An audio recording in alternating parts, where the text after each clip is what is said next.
তো আজকে আমি তোমাদের সাথে শেয়ার করব জামাই ষষ্ঠীর ব্লগ। অনেক দিন হয়ে গেছে জানি, তো শেয়ার করা হচ্ছে না।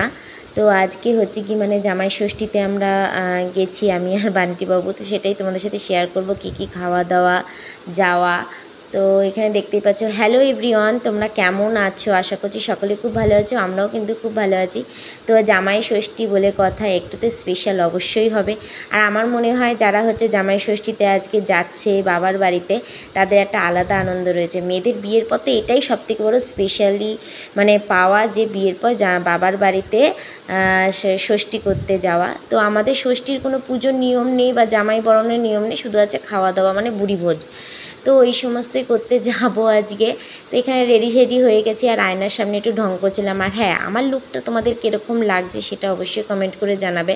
ষষ্ঠী বলে কথা, একটু তো স্পেশাল লুক দিতেই হবে। আর আজকে পরেছিলাম আমি এই মানে ইয়েলো কালারের শাড়িটা। এই শাড়িটা আমার ভীষণ ভালো লাগে। আর ইয়েলো কালার আর পিঙ্ক কালার আমার এমনিও খুব মানে ভালো লাগে, পরলে পরে বেশ মানে গায়ের মধ্যে ফোটে, সুন্দর লাগে দেখতে। ফটো টটো তুললেও বেশ ভালো লাগে, ওই জন্য ইয়েলো কালারটা আর পিঙ্ক কালারটাই আমি বেশি ব্যবহার করি। তো এখানে দেখতে পাচ্ছ আমি তো ফাইনালি রেডি হয়েই গেছি। আর এখানে আমার মিস্টার রেডি হচ্ছে, মানে বান্টিবাবু রেডি হচ্ছে। অনেকটাই দেরি হয়ে গেছে, 11টা-12টা বাজে প্রায়, যেতে লেট হয়ে গেল। গিয়ে মানে সকালের ব্রেকফাস্ট আর করতে পারবো না, একবারে দুপুরে লাঞ্চটাই তোমাদের সাথে শেয়ার করবো, কেন কি অনেকটাই লেট হয়ে গেছে। আর বাড়িতে আমরা টুকটাক একটু হালকা খাবার খেয়ে নিয়েছিলাম, কেন কি বান্টিবাবু একটু বাজারে গিয়েছিল, কিছু মানে পার্সোনাল দরকার ছিল ওই জন্য। তো আসার পর ও স্নান করে রেডি হলো, তারপর আমিও রেডি হয়ে গেছিলাম। আর এখানে আমি হচ্ছে কি প্রথমে লিপস্টিক অ্যাপ্লাই করেছিলাম, বাট ওটা একটু হালকা লাগছিলো, ওই জন্য আমি আবার হচ্ছে কি মানে ম্যাট লিপস্টিকগুলো অ্যাপ্লাই করছিলাম। তো রেড কালারটা আমার মানে ভীষণ ভালো লাগে, ওই জন্য আমি রেড কালারের লিপস্টিকটাই বেশি ইউজ করি। তো চলো ফাইনালি রেডি হয়ে গেছি দুজনেই, এবার বেরিয়ে পড়বো। বেশি দূর না, তবুও হচ্ছে যেতে অনেকটাই লেট হয়ে গেল আমাদের। মানে কথায় আছে না, কাছের লোক 10 ফেল করে, ওরকম ব্যাপার আর কি। তো আমরা বেরিয়ে পড়েছি, এখানে দেখতেই পাচ্ছ। তো প্রথমেই হচ্ছে কি ষষ্ঠীতে যাব, একদম তো খালি হাতে যাওয়া যায় না। প্রথমে নিয়ে নিলাম মিষ্টির দোকানে দাঁড়িয়ে কিছু মিষ্টি। আর হ্যাঁ, এটা হচ্ছে কি আমাদের ঈশ্বরীপুর থেকে মিষ্টি নিয়েছিলাম। এই দোকানের মিষ্টিটা ভীষণ ভালো, ফ্রেশ থাকে, যদিও বা মানে কালাকাত্তা পাইনি, কালাকাত্তায় নিতে চেয়েছিলাম। মা দিদি সবাই হচ্ছে কালাকাত্তায় ভীষণ ভালোবাসে, আমারও ভালো লাগে রসগোল্লা টোল্লা থেকে, বাট কালাকাত পাইনি। তো এমনি নর্মাল দই মিষ্টি এগুলোই নিয়েছিলাম। তারপর চলে এসেছিলাম চাঁদামারির বাজারে ফলের দোকানে। আর হ্যাঁ, আমের এত দাম ছিল মানে বলার মতন না। আম লিচু কাঁঠাল ছাড়া কি ষষ্ঠী জমে, তাই না বলো?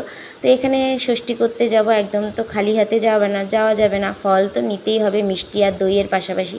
ফাইনালি ফল টল নিয়ে মিষ্টি দই সব কিছু নিয়ে চলে এসেছিলাম মায়ের কাছে ষষ্ঠী করতে। এসে তো দেখছি মা সব ধরনের মানে গুছ গাছ সব কিছু করা হয়ে গেছে, রান্নাবান্না হয়ে গেছে। আর মেজদি ভাই মেজদির বর পুচকুলিটা আমার চলে এসেছিলো, তো আমরাও চলে এসেছিলাম, আমাদের অনেকটা লেটই হয়ে গেছিলো।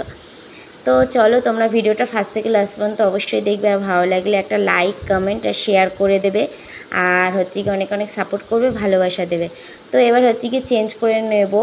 এবার হচ্ছে কি দুপুরবেলা লাঞ্চটাই একবারে তোমাদের সাথে শেয়ার করলাম। এসে হচ্ছে টুকটাক হালকা খাবার খেয়েছি, বাট সেটা শেয়ার করা হয়নি, গল্প করতে করতে লেট হয়ে গেছিলো। তো এখানে দুপুর লাঞ্চটাই আমি তোমাদের সাথে শেয়ার করলাম। তো লাঞ্চে অনেক কিছু মা আর দিদি মিলে অ্যারেঞ্জমেন্ট করেছিল, যেমন ধরো মানে ডাল, ভাজা, স্যালাড, তারপর হচ্ছে গিয়ে কচু শাক, চিকেন কষা, কাতলা মাছের কালিয়া, তারপর তো ফল ছিলই, দই মিষ্টি সব কিছু। তো ভিডিওটা তোমাদের কেমন লাগলো অবশ্যই কিন্তু কমেন্ট করে জানাবে। আর আজকের আমাদের মানে একদম জমে যাবে। তো সবাই মিলে খেতে বসে পড়েছিলাম, আর তোমরা ভিডিওটা লাস্ট পর্যন্ত অবশ্যই দেখবে। এখানে তো প্রথমে বান্টিবাবু বসে মানে বলছে যে কত কিছু খাবার একসাথে দিয়েছে, যদিও বা খেয়ে উঠতে পারবো না। তাই বললাম যেটুকুনি খাবে অল্প অল্প করে খাও, জোর করার কোনো ব্যাপার নেই। তো এখানে একটু কাঁচা লবণ, প্রচণ্ড কাঁচা লবণ খাওয়ার অভ্যাস না করি, তাও শোনে না। আর তোমরা ভিডিওটা দেখো, আর ভালো লাগলে লাইক কমেন্ট অবশ্যই করো।